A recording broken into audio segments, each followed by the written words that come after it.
खुलुमबाय बेयो बड'लेण्ड इंखं टेलिभिजन दिनै 10 सेप्तेम्बर 2022 रबिबार खालि सानसेनि बरादखौ नोंथांमोननि खाथियाव लाबोदों आं सदानन्द दैमारिया।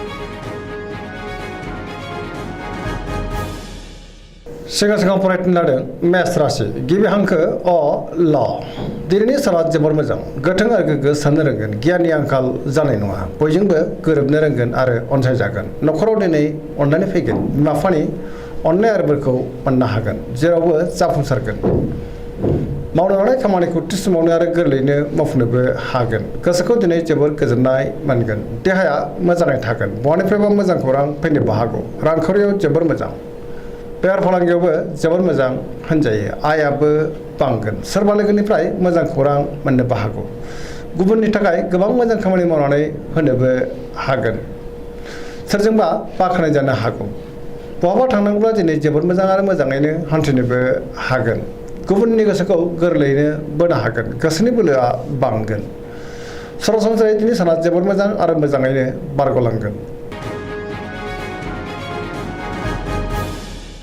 वृष राशि गिबि हांखो इ उ ब दिनैनि साना मोजां आरो गाज्रि गेजेरजों बाबेनलांगोन गोसोखौ दिनै जोबोर उसाव बादाव मोनगोन गोसोनि बोलोआ लोरबां जानो हागौ मावनो लानाय खामानिखौ मावफुंनो हागोन समाजाव मान मोनगोन रांखावरियाव मोजां अब्लाबो नाथाय खरसायाबो बांगोन बेफार फालांगियाव मोजां होनजायो न'खराव बिसि फिसायनि गेजेराव अननानै फैगोन बिदा फंबायजों मोजां सोमोन्दो थागोन देहाया दिनै बारा मोजां थानाय नङा गोबां रोखोमनि देहायारि जेंनाजों मोगा मोगि जानांनो हागौ आरो खस्थ' मोननांनो हागौ जानाय लोंनायाव सांग्रां जानांगोन गुबुननि हेफाजाब मोनगोन सोरबा लोगोनिफ्राय अनसायनाय मोननोबो हागौ गोसोनि साननायफ्रा नाथाय अब्लाबो देबोरनांगोन बहाबा हान्थियोब्ला लामा सामायाव सांग्रां जानांगोन जाब्रबथायनि आसाबो दङ नेगेटिभ एनार्जिनि गोहोमबो गोग्लैनो हागौ लाइमोनफ्रा जोबोर आला खाला जागोन।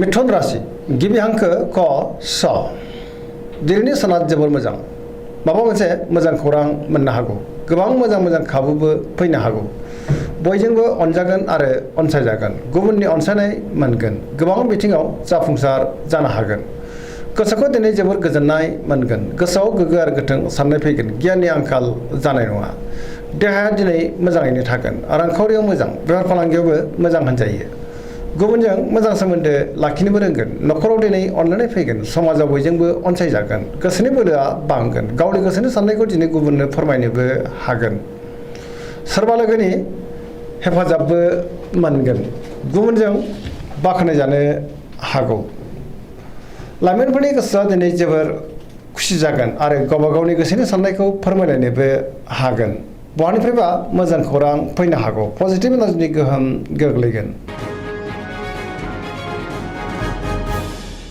कर्कट राशि गिबि हांखो ड ह दिनैनि साना जोबोर मोजां समाजाव लोगो लेवा बांगोन सोरबा लोगोजों बाख्नाय जानो हागौ गोसोनि साननायफ्रा मोगथाङाव जाफुंगोन गोसोआव पजिटिभ साननाय फैगोन गोथों आरो गोग्गो साननो रोंगोन गियाननि आंखाल जानाय नङा मावनो लानाय खामानिखौ थि समावनो आरो गोरलैयैनो मावफुंनोबो हागोन रांखावरियाव जोबोर मोजां बेफार फालांगियावबो जोबोर मोजां आयाबो बांगोन गुबुनजों मोजां सोमोन्दो लाखिनो रोंगोन न'खराव दिनै अननानै फैगोन देहाया मोजाङै थागोन अब्लाबो नाथाय जानाय लोंनायाव सांग्रां जानाया गाहाम गुबुननि हेफाजाबखौ मोननो हागोन समाजाव मान मोनगोन फरायसाफ्रा दिनै फरायनायाव गोसो दुंखांगोन आरो मोजां फिथाइ मोननोबो हागोन सेंग्रा सिख्लाफ्रा जोबोर रमान्टिक जागोन आरो गावबा गावनि गोसोनि साननायखौ फोरमायलायनोबो हागोन पजिटिभ एनार्जिनि गोहोमबो गोग्लैगोन।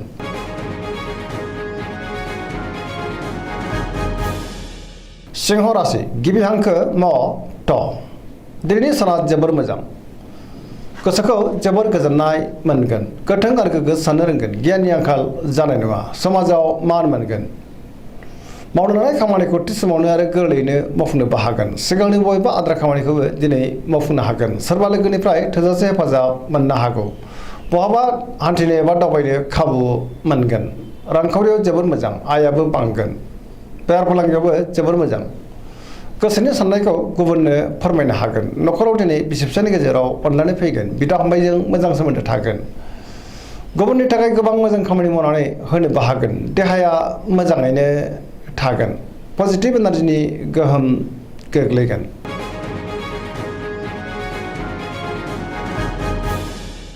कन्या राशि गिबि हांखो प ट। दिनैनि साना जोबोर मोजां। बहानिफ्रायबा मोजां खौरां फैनोबो हागौ। गोबां मोजां खाबु मोननोबो हागौ। गोसोनि साननायफ्रा जाफुंगोन। गोसोनि बोलोआबो बांगोन। गोसोआव पजिटिभ साननाय फैगोन। गोथों आरो गोग्गो साननो रोंगोन। गियाननि आंखाल जानाय नङा। मोनफ्रोमबो खामानिखौ मोजाङैनो मावफुंलांनो हागोन। रांखावरियाव जोबोर मोजां। बेफार फालांगियावबो जोबोर मोजां। देहाया दिनै मोजाङै थागोन। गोबां नागा सुबुंजों दिनै लोगो मोनज्लायनो हागौ। न'खराव अननानै फैगोन। गोबां खामानियाव दिनै मुखुब थागोन। सोरजोंबा बाख्नाय जानोबो हागौ। पजिटिभ एनार्जिनि गोहोम गोग्लैगोन।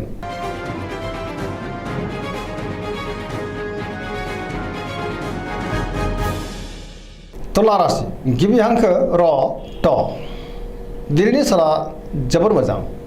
गोसोनि साननायफ्रा जाफुंगोन। गोसोआव पजिटिभ साननाय फैगोन। गोथों आरो गोग्गो साननो रोंगोन। गियाननि आंखाल जानाय नङा। मावनो लानाय खामानिखौ थि समावनो मावफुंनो हागोन। देहाया मोजाङै थागोन। रांखावरियाव जोबोर मोजां। बेफार फालांगियावबो जोबोर मोजां होनजायो। मोननो गोनांखौ दिनै मोननो हागोन। गुबुननि थाखाय गोबां मोजां खामानि मावनानै होनोबो हागोन। न'खराव बिसि फिसायनि गेजेराव अननानै फैगोन। बिदा फंबायजों मोजां सोमोन्दो थागोन। समाजाव मान मोनगोन। बहाबा दावबायनो एबा हान्थिनो खाबु मोननोबो हागौ। सोरजोंबा बाख्नाय जानोबो हागौ। गुबुननि थाखाय गोबां मोजां खामानि मावनानै होनोबो हागोन। बहानिफ्रायबा मोजां खौरां फैगोन। गोदान थांखि लानो रोंगोन। सेंग्रा सिख्लाफोरा दिनै जोबोर रमान्टिक जागोन आरो गावबा गावनि गोसोनि साननायखौ फोरमायलायनोबो हागोन। पजिटिभ एनार्जिनि गोहोमबो गोग्लैगोन।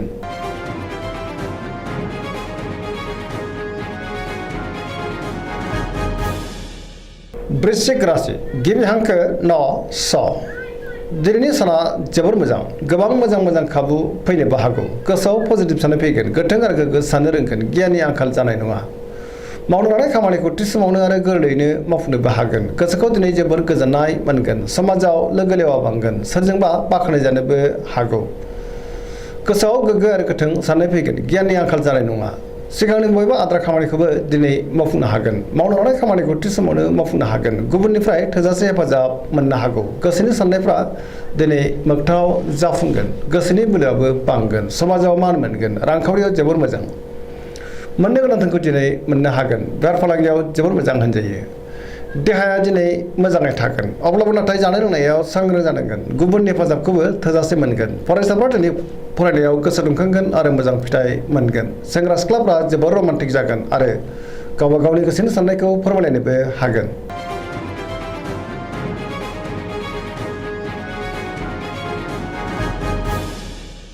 धनु राशि गिबि हांखो ढ फ भ। दिनैनि साना जोबोर मोजां। बयजोंबो गोरोबनो रोंगोन। गोसोआव गोग्गो आरो गोथों साननाय फैगोन। गियाननि आंखाल जानाय नङा। मोनफ्रोमबो खामानिखौ मोजाङैनो मावफुंलांनो हागोन। मावनो लानाय खामानि मावफुंनो हागोन आरो सिगांनि बबेबा आद्रा खामानियाबो दिनै मावफुंजागोन। गोसोनि साननायफ्रा मोगथाङाव जाफुंगोन। रांखावरियाव मोजां। बेफार फालांगियावबो मोजां होनजायो। समाजाव दिनै गोबां मान मोनगोन। देहाया मोजाङैनो थागोन। न'खराव दिनै अनलायनाय फैगोन। बिदा फंबायजों मोजां सोमोन्दो थागोन। गुबुननि थाखाय गोबां मोजां खामानि मावनानै होनोबो हागोन। बहाबा दावबायहैनो एबा हान्थिनो खाबुबो मोननो हागौ। सेंग्रा सिख्लाफ्रा जोबोर रमान्टिक जागोन आरो गावबा गावनि गोसोनि साननायखौ फोरमायलायनो हागोन। पजिटिभ एनार्जिनि गोहोमबो गोग्लैगोन। सरासनस्रायै दिनै साना जोबोर मोजां आरो मोजाङैनो बारग'लांगोन।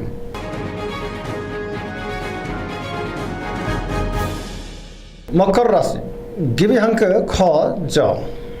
दिनैनि साना मोजां आरो गाज्रिनि गेजेरजों बाबेरलांगोन। गोसोनि साननायफ्रा देबार नांनो हागौ। मावनो लानाय खामानिखौ थि समावनो मावफुंनो हागोन। अब्लाबो नाथाय माबा नङा माबा मोनसे गोरोन्थि जानोबो हागौ। रांखावरियाव बारा मोजां नङा। नाङा फाङा खरसाया बांगोन। बेफार फालांगियावबो बारा मोजां नङा। गोबां खहा जालांनोबो हागौ। सांग्रां जानाया गाहाम। गुबुनजों मोजां सोमोन्दो लाखिनो रोंगोन। मावनो लानाय खामानिखौ मावफुंनो गोब्राब जागोन। माबा नङा माबा मोनसे गोरोन्थि जानो हागौ। गोदान खामानियाव दिनै आखाइ होजेननो हानाय नङा। न'खराव अननानै फैगोन। बिदा फंबायनिफ्राय हेफाजाबबो मोनगोन। देहाया मोजाङै थागोन। अब्लाबो नाथाय जानाय लोंनायाव सांग्रां जानांगोन। सेंग्रा सिख्लाफ्रा गावबा गावनि गोसोनि साननायखौ फोरमायलायनो हागोन। फरायसाफ्रा दिनै फरायनायाव गोसो दुंखांगोन आरो मोजां फिथाइ मोननोबो हागोन।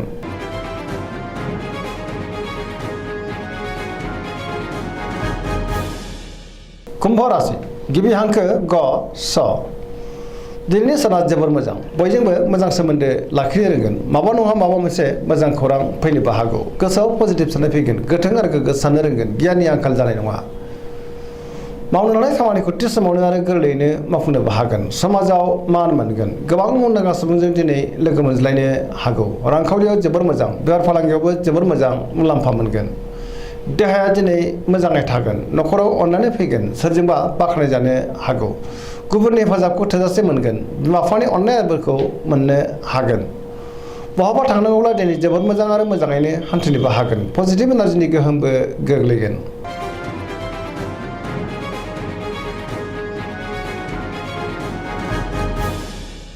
मीन राशि गिबि हांखो ड स दिनैनि साना जोबोर मोजां बयजोंबो अनसायजागोन गोजोन आरो गाहाम थासारिखौ मोननो हागोन गोसोखौ जोबोर गोजोननाय मोनगोन गोसोआव पजिटिभ साननाय फैगोन गोथों आरो गोग्गो साननो रोंगोन गियाननि आंखाल जानाय नङा सिगांनि बबेबा आद्रा खामानिखौबो दिनै मावफुंलांनो हागोन गोसोनि साननायखौ गुबुननो फोरमायनो हागोन देहाया मोजाङैनो थागोन अब्लाबो नाथाय जानाय लोंनायाव सांग्रां जानांगोन रांखावरियाव मोजां बेफार फालांगियाव मोजां आयाबो बांगोन गुबुननि थाखाय गोबां मोजां खामानि मावनानै होनोबो हागोन न'खराव बिसि फिसायनि गेजेराव अननानै फैगोन सोरनिबा बाख्नायनायखौ मोननो हागौ सेंग्रा सिख्लाफ्रा जोबोर रमान्टिक जागोन आरो बहानिफ्रायबा मोजां खौरां मोननोबो हागौ दिनैनि राशि फरायनाया एसेनोसै जोबनायाव बेखौनो खावलायो जाहाथे नोंथांमोना सानफ्रामबो जोंनि बे बड'लेण्ड इंखं टेलिभिजनखौ नायबाय थायो आरो साबस्क्राइब खालामो लोगोसे लाइक खालामो आरो शेयार खालामो एसेनोसै गोजोन्थों